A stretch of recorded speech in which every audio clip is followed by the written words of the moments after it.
Hi, my name is Cindy Rang. I'm Brianna Motzkus, and today is FabriChat.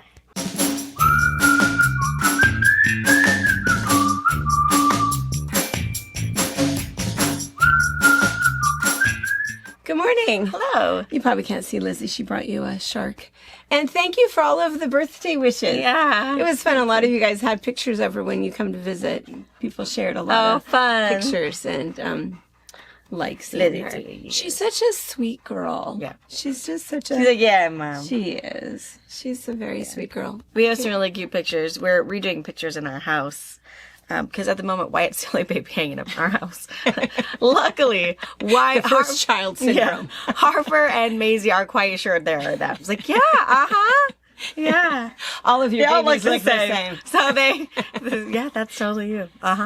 So, but one of the pictures are Ruger and Lizzie. They made the cut. Is it cute? Good. Yeah, baby Lizzie. Good. Baby Lizzie. In that photo montage, I don't know how many of them Anna saved. I sent her a bunch of them, but there's a picture of Lizzie when she was a baby. Her, toddler, I guess, her first year, 2 years of life. Her main playmate was a Great Dane. Yeah. Full size. Full size. And they would 3-year-old. roll each other, and which is why she's a little bit rough, I think. I mean, I think she means to be, but she's not...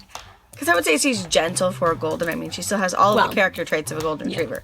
But when she plays, she's intense. Yeah. And she's this big dog intense. But I think she can take a hit. I think that's why she's also so big. We've seen some tiny golden retrievers. Tiny. And it's like, why is she so big? She might have had to adapt to her surroundings. She was in the wild for much of her younger lives. She's watching us on the little screen there. I can't quite see. There's a little screen off to the side. She's watching that. She loves to watch TV. She watches more TV than we do. I can't hardly stand the news anymore. I can't stand any TV anymore. Yeah. But she watches. She has her programs. Ro really likes to watch. Yeah, she really likes to watch not just us. She likes to watch other dogs. Yeah, but she really likes to watch other animals. Yeah, like monkeys and. Yeah, the kids are on this discovery kick, which I think is great. Yeah. And Ro is just like. On it. It's like you and Lizzie need to have a TV date. Just sit and watch TV Let's together. watch a movie. Yeah. You bring the snake. Because Jezebel could care less. Like, whatever. I'm out. I think it's funny. Some dogs have no interest at all. She's Ro loves it. Yeah. Lizzie will stomp her foot if we're not paying attention and the TV's not on and she's in the position. She'll start. Yeah. Like, hey. Somebody click the clicker. The TV's not on over here. Yeah. She's all embarrassed. Speaking of animals, I have a story to tell you. And here's the fun. Oh, Lord, you are getting me hot breathing on me. Go lay down. She says, but I love you. Oh, she does love me. It's good to be loved.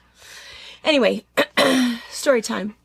So, and I just have to do a little spoiler and tell you that it ends fine. The reason that I have to tell you that is because I am not somebody. Fuzzy. I cannot sit through a terrible animal story, a hunting trip. Don't tell me those stories. Don't show me those pictures. I will find a reason to excuse myself.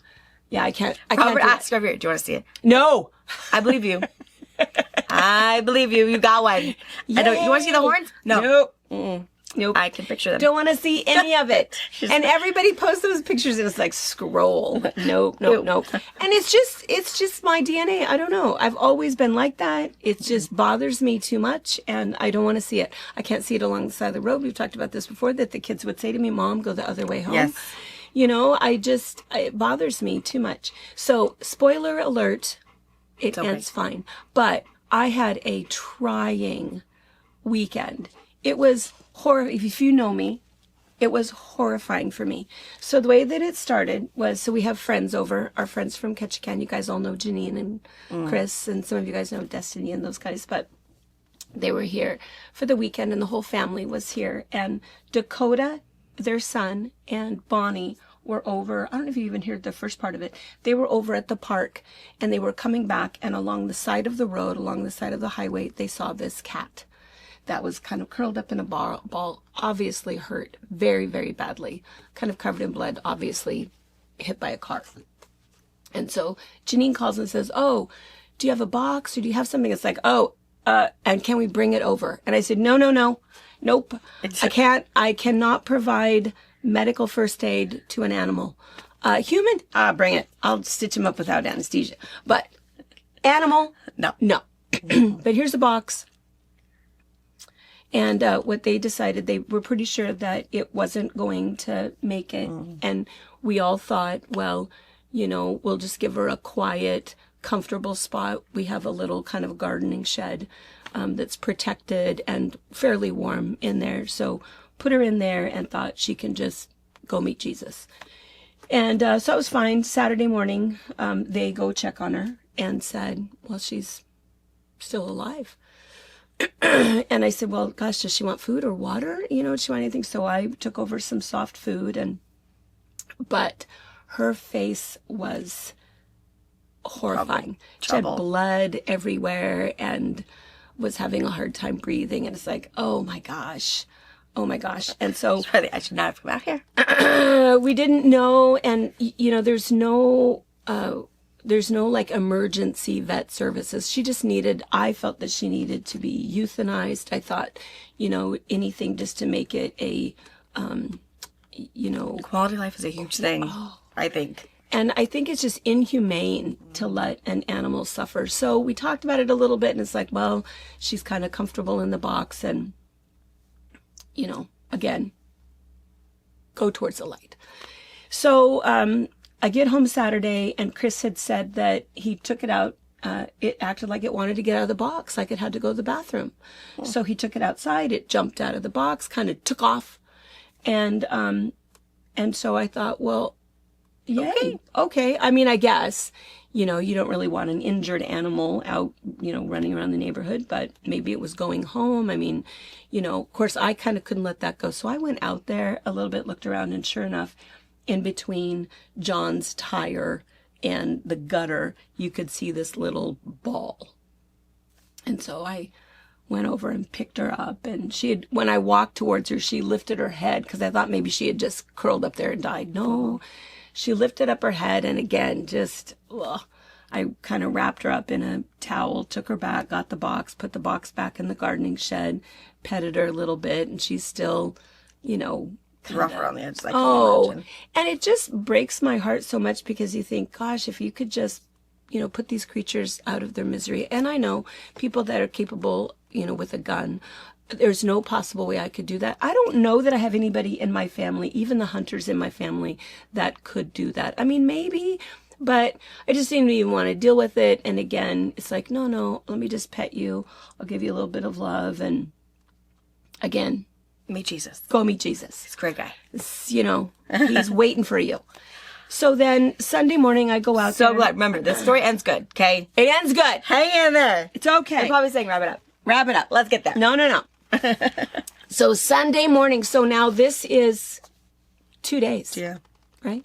Sunday morning I go out there, and as I opened the door to check on her, she lifted up her head and turned. Well. And I thought, oh, are you better? I mean, how is that possible? I've been praying for you to meet the low one. I know. Oh. And her face, she has like her eyes are not right, and her nose, you almost can't see her nose. She had like this T-Rex face. I don't know if that even would make sense, but just this mug, not sure, like a swelling nose. and... Yeah, and all this blood. And so I thought, oh my gosh. So I wrapped her up and I walked over to where Lisa was. You guys know my friend Lisa. And I, showed Lisa, and, what do you think? And Lisa says, oh, not good. She's not good at all. Is there a vet you can call? It's like, no, there's nobody. There's no emergency hours. There's no weekend hours. There's nothing.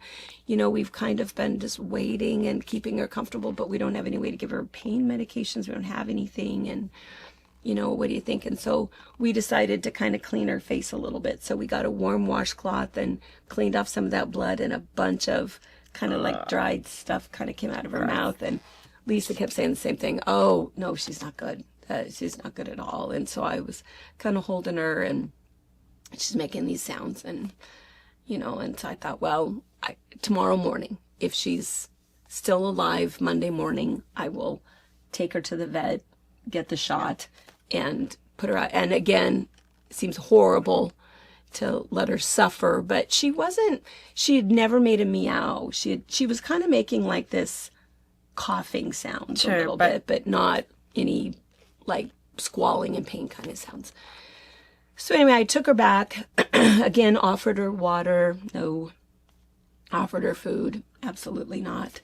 And so I kind of put her down and in her box and covered her up a little bit. And, you know, Janine went and checked on her Sunday night and said looked at her, you know, a little bit. And Janine kind of petted her a little bit. And so Monday morning I thought, okay, if you're still alive, I'm going to load you up, find a place.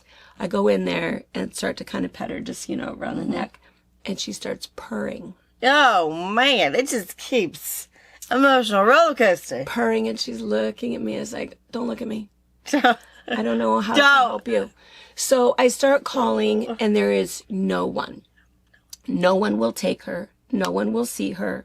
And I said, all you have to do is walk out to my car, give her a shot, you know, put her out of her misery. Give me my credit card. $150. Whatever. I don't care what it is. It's not, you know... It's not that she's a stray and no one's going to pay. It's that this is inhumane to leave this cat to suffer with this broken face. And, well, call us tomorrow morning at 7 and we'll see if we have anything. It's like, oh, that's not going to work. So terrible. We just do not, I think the vets, and you know, I don't know how to tell anybody how to run their own business, but I suppose they're fully overwhelmed and that kind of thing happens a lot. There's not enough of them. I think it's difficult to practice in a small community, but I was calling all of the surrounding communities and everybody told me the same thing. Well, there's an emergency hospital in Pasco and that's an hour and a half from me. And so that was my option. And it's like, oh my gosh. So I called Shauna. We have this kind of local pet rescue thing in Soap Lake. I had to Facebook message her, but I asked, is there like an emergency phone number? Do you have like a way in that they know who she is and that, you know, somebody could get the shot? And her pat answer was, I'm too overwhelmed. Cannot help you. And I thought, I don't want you to take this cat. I don't want you to take the cat. I need a phone I have number. money. I have transportation. I just need to help her. So finally, I think it was you that said, did you call Quincy? So I called Quincy, our little Quincy vet. Yeah, tell us what's going on. Super nice. So I told her, I said, oh, it's just this little stray and I feel like I'm such a horrible person and I just don't know what to do. And I had asked the other vets, is there a shot? Can I like go down to the feed store and buy something? Tell me what it is. Well, they act like you're like crazy. Some sort of a mass murder. It's like, what? Isn't it just a shot? You can buy vaccinations at the heart. Is there like an overdose of some sort? A pain medication? Is there something? I could give her a shot. I mean, I just don't know what to do. Absolutely not. You cannot do that. Okay, fine. So anyway, so I'm telling her this whole story. She goes, oh gosh, bring her in. She says, now, you know, we can't just meet you out in the car. We do have to do an examination and it's $125. And I said, bargain. So she says, be here at 2. So I load up the cat and she just lets me pick her up. She's purring, looking at me. I put her in the little cat carrier and it's like, you're just the sweetest little thing. And did I tell you she had a little clipped ear? Oh, so she was a spayed stray. She was a spayed stray, so she had a little clipped ear. And the other thing that Lisa had told me is that Lisa has a friend who lived like a half a block from us, an older guy that fed all of the local strays. And he had a bunch of house cats also that he loved, and he passed away about a week ago. Oh, there's no food. There's no food. And so we think that maybe those cats are out used to having somebody feed them. Maybe that's what caused her to head that way. And she's obviously so tame, obviously had, you know, lived with someone. So anyway, so I take her in there, go into Quincy, and I go in and, you know, they're so nice. And they said, well, let's just take her back and look at her. And I have to wait out. You know, they don't let you go back. Did you know that? Oh, I don't know. Yeah, I didn't get to go back there. The one time we have used her, was with Ruger. For some reason, he had this weird thing and he attacked Robert's tire on his trailer. So he was like, ran over. And so he had this broken jaw. And again, same situation. No one. And then it's like, I'm just going to call Quincy. I said, there's no way. And sure enough, she picked right up. And she's like, I live in Wenatchee, but I'll be there in 20 minutes. Like, great. So we met her there, and we went back and everything. But again, it was. I'm gonna go to her now. She was so nice. We had a great experience with her. Robert had been back for other things with other animals, and it's a whole little family thing, you know. Because the receptionist was grandma. Yeah. There was a little 1-year-old girl running around, and then the vet is the mom. Cute. Yeah. I mean, the mom and of the she's girl. So good. So nice. So nice. And we'll tell you all your information, and she makes it normal. It's not weird like Dr. Ling. It was like, can you just dumb that down? Because I have no idea what you just told me. Yeah. And she was super fantastic. Super smart. So she comes and gets the cat and says, oh, this is the little stray kitty. And I said, yeah. And she said, well, let's take her back and look at her. So she's back there for probably 10 minutes or so, and she comes out. And she says, what is it you want? And I said, well, I want what is humane. If she has no quality of life and her face is smashed, which is what I think, I feel like I have done her a disservice these past 4 days. But if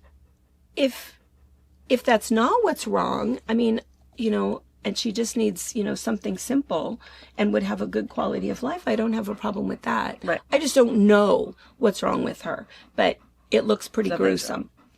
And she says, okay, well, we'll take a look. So she takes her back there, and she comes back, and she says, sorry, she's very excited. She wants to know how this story ends. She's met this kitty. So she comes back out, and she says she does not have anything broken. No way. No. She said that she thinks that she, like, ran into the car face first, and she has horrible swelling in her face. And she lost this tooth. And so, and it... Oh, that's probably all the blood. Yeah.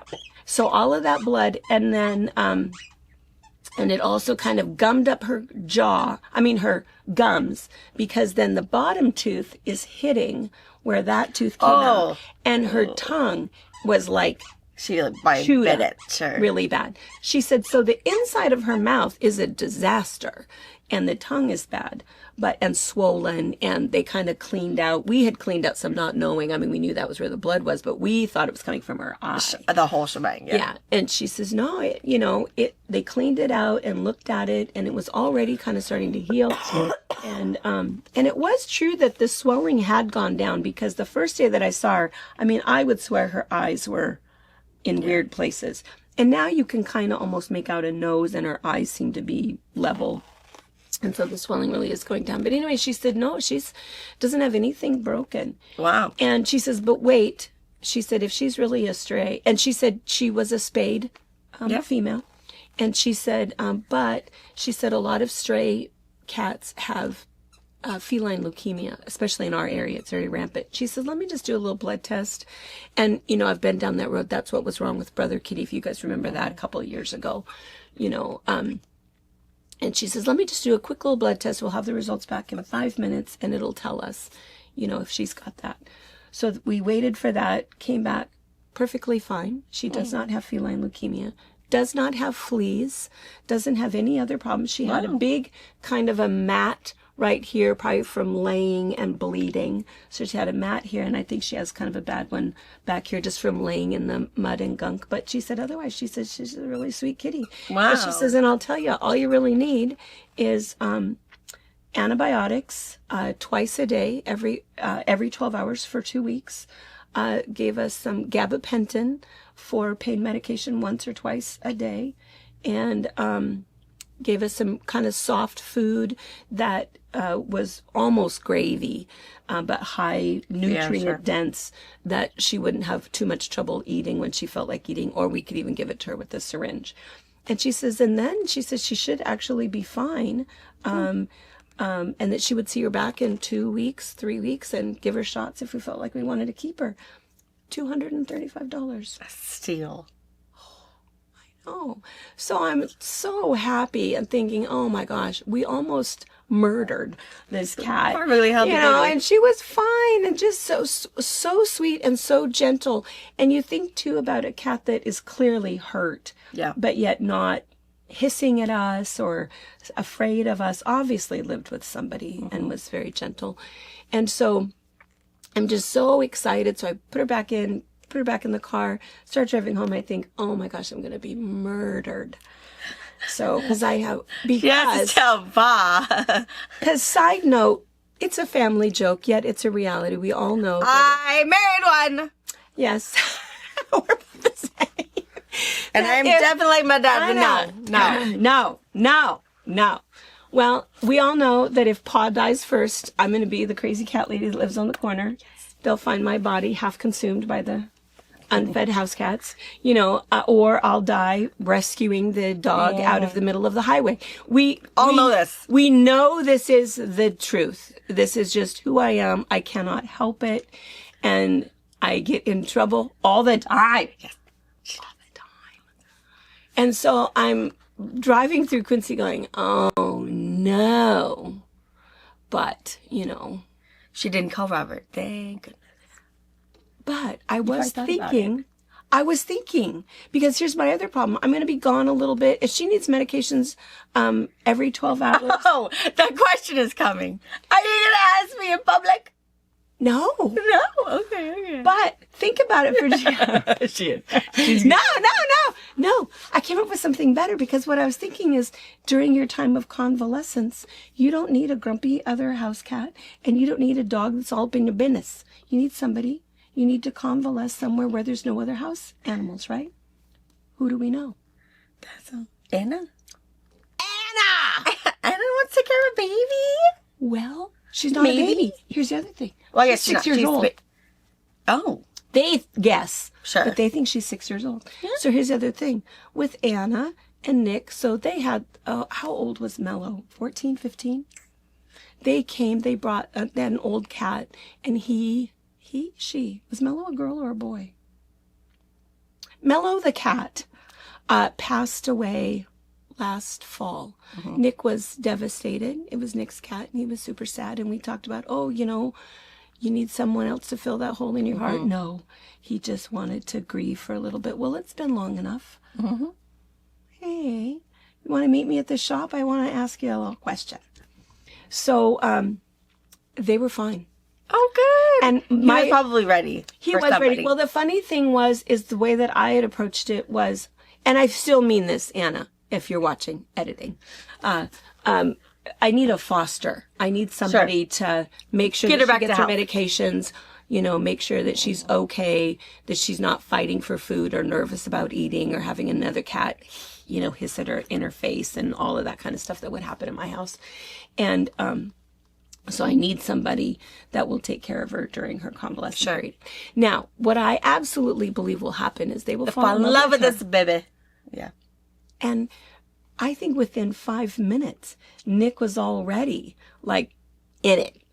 And probably not going to get the cat back. We need to think of a name. And so, anyway, so that's where... That's good. I know. So, see, she does a really good ending. And I just think, we say this all the time that, the Lord knows, and things just happen, for a reason, and things that just fall into place exactly the way that they're supposed to. And, I think Nick, it was time for him to have somebody to love him. And then Anna, and there's nothing better than a stray animal. If you adopt a dog from a pound or find one on the street, there's so much unconditional love once they realize, oh my gosh, you're my person. Yeah. You saved me from whatever was out there. Yeah, the side of the road, a heap of blood. Yeah, yeah. And so, so I have a couple of pictures. I'll show you while we show them. So this was the picture. Let's see. This was her face. Now, this was her face on day 4. Oh. So, but see the size of her nose? I don't have a picture of the gruesomeness the first day because nobody wanted to see that. But you can see that her eyes are still a little bit gunky. But look at the size of her nose. Yeah, she's super solar. And then this was... Oh, she's itty bitty. She's little. Oh, look how big. She's tiny, which was why we thought she was a kitten. Yeah. But they said, no, she's an adult. She's just a little calico, long-haired calico. So I don't know what they're going to name her. We were thinking Daisy because she was found on Daisy Street. But cute. Anyway, so it's all nice. So we'll give you, I think that her face will be substantially different when the swelling goes down, and we'll give you guys an update. Yeah, an update in about a week and see how she does. But anyway, I just ended up Well, just good. fine. We were in such turmoil all weekend and so upset that, it's nice that it ended up just the way it was supposed to. Yeah. It was all good. So, And you got to meet the Quincy vet. She's super great. I love her. I think I'm going to great. just go to her. I really just kind. And the only thing is she said that they don't do like emergency. They don't do hospital. Right. So if somebody has to spend the night with an IV, that's not going to happen. And that's okay. And I had called her when I was going through the whole Ruger thing, and she told me the same thing. I can't help you. But she gave me the Wenatchee one. And she says, they don't advertise as emergency because there's so many of them. They'll always send you to Pasco. And I said, yeah, and I can't. I'm not going that far. I mean, I would, but she's like, yeah, go there. Tell them I sent you all that. And she called me every day and asked what was happening and whatever. And I gave her who was helping me. And that was tragic, but a very good experience. I would say they did a great job. And she was fantastic. Just, what can you do? Is he released? Can I, she was willing to help however she could help, but knew that she couldn't help in-house. Yeah. I think there is a very good vet. Yeah, really good vet. And I think it made me think a lot yesterday about, that problem. And I think that, I don't know, I mean, I think there's so many things to worry about right now. And I don't want to bring all of that up, but, immigration and homelessness, not just people, but homeless animals. I think there has to be a way that we can fix a lot of this stuff. And sometimes just that tiny little win with one little homeless animal makes you feel good. But, you can't help but worry about this big grander problem. And something that I'd never thought about before is that if there is an animal that is suffering and no one will help you, to me, that is such a problem. Yeah. It just seems like you should be able to, I mean, do they think that what do they think we're going to do with that? I mean, I suppose I don't know. I mean, I suppose it could be something that could, I don't know. I don't know what the answer is. There's so many things. I don't know what the answer is to anything. If they had I get doing the examination, like you experience, having the exam, realize hey, this guy's perfectly fine. Yeah. Just need some healing, some antibiotics, we're good to go. And people not knowing, but at the same time. But for me, it was Friday night. That was all day Saturday, time. All day Sunday, believing that this poor kitty was, terminal and suffering. There is nothing you can do unless you're willing to pay. I could have gone to the emergency services, but it's $500 to walk in the door. Yeah. For and an hour and a half drive for you. Hour and a half drive. And then, and maybe that's it. Maybe it's just, I don't know. So many things to worry about that I'm not going to worry about any of those things. I'm going to take this teeny tiny little win. Yes. This teeny tiny little, a kitty that is, has a sweet home and Nick has someone to love besides Anna. Anna was excited because the kitty was, on her lap, so she could not make dinner last night. She was brushing and comforting and good win. Yeah, a big win. So, yeah. So let's see what else. Today is Postal Carrier Day. Oh, that's good. I was kidding my head. I wonder when it is because our post service is fantastic to us. So great. I don't know that everybody likes theirs. I hear that every once in a while.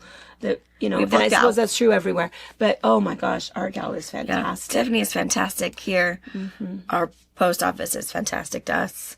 And all of you and all your packages. Yeah. Which is why if you guys have problems, our people will help track them down if they're, stuck in San Francisco. And that's why I love using USPS. Yeah. I know not everybody else does for your own reasons and maybe your area, but I have good connections who can do some hunting. Yeah. UPS, FedEx, I don't know. We're in the dark as you are. Yeah. Unless you have a really good guy who can help you. But I don't have anyone. Yeah, we'll have to get a little bag together for her. And she's just fantastic. And then it's also Chicken Soup Day. So, well, it's cold outside. It's cold outside. Chicken soup. I'll tell you, I think that's what kind of got me over the edge. Did I tell you this? I had bought a rotisserie chicken. Oh, yeah. Took all the chicken off. I didn't want that. I just wanted those bones. Uh-huh. And I boiled those bones and put massive cayenne pepper, garlic, and all that stuff. And I just strained it and just drank it. And yeah. I don't think I might not sound right yet, but I feel a million times better. Yeah. Totally. And you feel Me like too. you're around Yeah. I'm corner. coming around there. I'm almost all done with all the coffee. And Maisie's great. Yeah, she's totally fine. Yeah, she was All good. She's all healed up. Yeah. Spicy as ever. Yeah. Catching up for last time. Yeah. And a lot of you guys, some people were texting me home remedies and tidbits and tips, and I loved that. Thank you so much. But there was one that was super, super interesting because we were talking back and forth and chatting back and forth. And anyway, I tried this and it worked, and I don't understand it, but I just have to share this. This is the weirdest thing. I'd never heard it before. And now keep in mind, I was a nurse practitioner for 20 years. I love holistic medicine. I understand a lot of that herbal stuff. We have a lot of herbal teas and herbal tinctures that we use. And I had never heard this before, but supposedly if you have a headache, because I had a headache most of the time. And I think most of it was because of all of the sinus pain, sinus discomfort, but I had a constant headache. So for a headache, you take a pinch of salt and put it under your tongue until it dissolves. And when it dissolves, drink like at least 8 to 12 ounces of water. Did it work? It totally worked. Why? Totally worked. I don't know. She had said why, and that it was partly probably because of dehydration, and also there was probably a, electrolyte imbalance in there, and a lot of what she said kind of made sense, but some of it kind of didn't make sense. But I thought, it's just salt. It's just salt and water. I got Salt that. and water. Totally worked. I don't know. It totally Try that. worked. So Crazy. for a headache. So I don't know. I believe that my headache was sinus pressure, but I don't know. I can't wait to have another headache so I can try it again. And then you know about pickle juice, right? Yeah. Yeah, the magnesium pickle juice. If you have leg cramps, hobble your way to the refrigerator and drink pickle juice. Yeah, pickle juice. You can even buy Pickle shots. juice shots. Yeah. And that's what the shots of pickle juice are for. Crazy. Is for leg cramps if you have leg cramps in the middle of the night. Yeah, it's just weird, the weird things that work. So anyway, yeah, a pinch of salt under your tongue. And I don't know what a pinch is. I don't know. And a glass of water. Weird. I need to tell Lola. Lola says she has headaches a lot. Just try it. Yeah. See if it'll work. All right, what else? The monks. I've been a little worried because, my goodness, you guys are having some nasty weather. It's happening. It's sunshiny out here. Yeah, I it don't was know. 43 this morning coming in school. I don't know what's happening. It's weird. The earth is tilting. I don't know. Anyway, more to worry about. That's why I keep a book on in my ears all the time, so I stay out of my head. Yes. Too many things to worry about. But you guys in your nasty weather, I feel bad.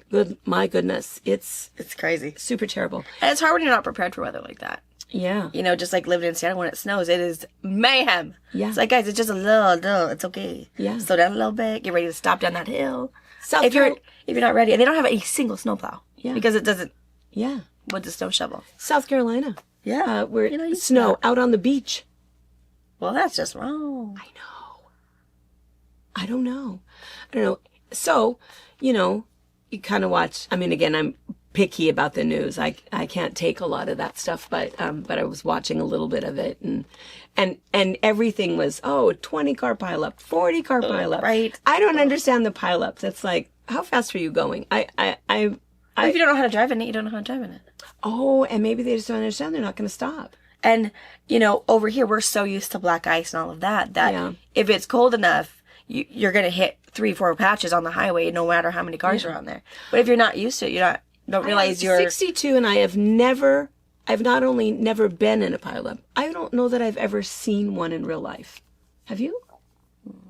I think it's just not something that happens over here. But on the freeway we hear it every once in a while, but I've never been a part pileup? of or around it. Well, okay, our pileups are like maybe 2 5. cars, maybe 3. Yeah, and I wouldn't call it a pileup. It's just And it's ding, ding, usually ding. if a semi starts it. a semi jackknifes and they hit them, so it's like 2 or 3. But these were like Huge ones. Crazy. Yeah, I don't know. and I wonder if it was because of the fog. Oh yeah, fog is sketchy. But even then, I'm that horrible person that crawls. in the fog, but I don't know. Anyway, I'm not judging anybody. I don't know. It's just weird. I think sometimes there's just regional things, and I think you're right if you don't know how to drive in it. But I checked on the monks. Yes. They are walking in the snow. Oh. They've all got shoes and socks on, but they are still sleeping on the ground. They are still sleeping outside. And they said it's just part of their experience, and they were prepared for it, and it was okay. They don't feel like they're cold, and they're okay. Poor little Aloka, he's got some little boots on. He has a little sweater on because he's still got that bald spot where they had to. Oh, I bet he does. Yeah. So, but they're doing great, and just thousands and thousands of people. They're leaving. Let's see. Yesterday, they were making it to. They were stopping up for lunch the north end of Richmond, Virginia, and I think they were going to make it to Ashland, Virginia. They weren't making it quite out of Virginia yet, and so they're slowly making it up there. But it's cold where they are. But it's just so nice. So many people that are really. It is kind of nice to focus on, good things. Positives. My heart can't take all of the bad stuff all the time every day, and so it's nice just to see something that is good and pure and sweet. Yeah. Even the habit of just finding at least 1, 2, 3 things in one day. Like, I am thankful for this. That was I am thankful. a fantastic thing. Look at all the positives. Don't remember, the guy who didn't hold the door before you obviously needed help, or the person who was grouchy at checkout to you. Just but I found the oranges and I'm going to make a fabulous dinner tonight. Right. Whatever it is, find that good so you're not. Something to be grateful for. That's right. I also think, too, that you never really know what's happening with somebody else. Right. Sometimes, when people, here we never see it. Our customers are so sweet, so nice. If they can't afford bread and milk, they're not coming in here. So it's not a financial thing. People are pretty good. But every once in a while, somebody will come in really grumpy. And I always think the same thing. They're here to let go of whatever happened. Yeah. Something is wrong. And you just needed a little bit of shopping retail and you'll feel better. But I think that a lot sometimes when you see somebody that is just not okay, it's that they're just not okay. Yeah. And some people just handle their stress differently. So we're hoping that your stress is all good. It's a hard time right now, but we just have to take care of our own little space and take care of our people and find some small wins, things to be grateful for, and be thankful for your mail carrier, assuming that she's a good one. Maybe leave a little candy bar, or he. Out there for them. But gosh, they or a hand warmer. Hand warmers. I know. Oh yeah, because they don't have anything in their cars. At least around here they don't. It's just a little tin box. Yeah, it's cold. Oh yeah, because that door's open when you're driving. Oh, it'd be a cold job. Not a job I would want. No, I like my cushy job. Indoors. I heard I talked about it. Enjoy the rain. So you're out there fixing someone to eat. They appreciate you, though, I hope. Yeah. All right. I guess we'll let you go. I think it seemed like we had some viewer questions, but I can't remember what they were. But we'll answer them tonight. I'll find them. And we'll answer them tonight because we'll see you tonight for box opening. We have some big boxes for a box opening, so we'll see what's happening there. So, well, what is she doing? Was she dreaming? She probably was dreaming for a minute, and then she woke herself up. She's holding her foot. She was kick somebody. Doing that Maze move. Maze likes to karate chop. I will kick them. Yes. Crazy kid. Yes, and do you guys see where we are? Robin Pickens. We should show them up above here too. So we have a little Robin Pickens area. So this is a mixture. Super Blooms. Super Blooms. And some of her little bits of maybe a past collection. Maybe you can't see and up then here. Oh, no, Darling you can't. Peony. Maybe we'll pan up there for you guys. Darling Peony. That is so... Really great for we still have Valentine's. pre-cuts. We don't have fat quarters left, but... Yeah, Beautiful cute. It's red, pink. Mostly floral, but like some of them, there's like little hearts in there. You can almost not even tell that there's actually hearts in them, but cute. Butterflies. Cute. All right, people. And again, I'm just going to keep reminding you, If you're going to QuiltCon, put either in the notes on your order or email me. I'm just collecting emails. I'm going to send out a big blind email to everybody about where we'll be, because we'll be at QuiltCon we're going to be shopping around town on Wednesday, and then we'll be at QuiltCon on Thursday and Friday. Yeah. And so then we can meet up. We have presents that we're bringing. Yeah. So, fun. I mean, assuming that there's going to be some other big snowstorm. There's that. I don't know. I do not do well if I have to spend an entire night in an airport. And I will be broke by the time I go. That would be bad if you don't make it home. I have to get home because it's DU. It's Ducks Unlimited. And Robert's like favorite he fundraising. Must be managed. Yeah, it would be so bad. Well, and also his 2 brothers-in-law. Oh, just add him on. Buy that. Get it. Yeah. Don't let him win. No, you can let him win. You can have it. Let him have it. I know. They love to get him in trouble. Oh. You have to be there. I do. So, anyway. We're praying for sunshine. And a happy weather. Tailwind. Fog's fine. It's okay. That's right. That's right. All right, you guys. All right, we'll see you tonight. See you tonight. Bye. Bye. Thank you for watching our video. We invite you to leave a comment, hit the like button, or better yet, subscribe to our channel so you never miss an episode. You can also visit our Instagram, Twitter, Facebook, or Pinterest pages, or find all of those things and our online store at fabricpatch.net.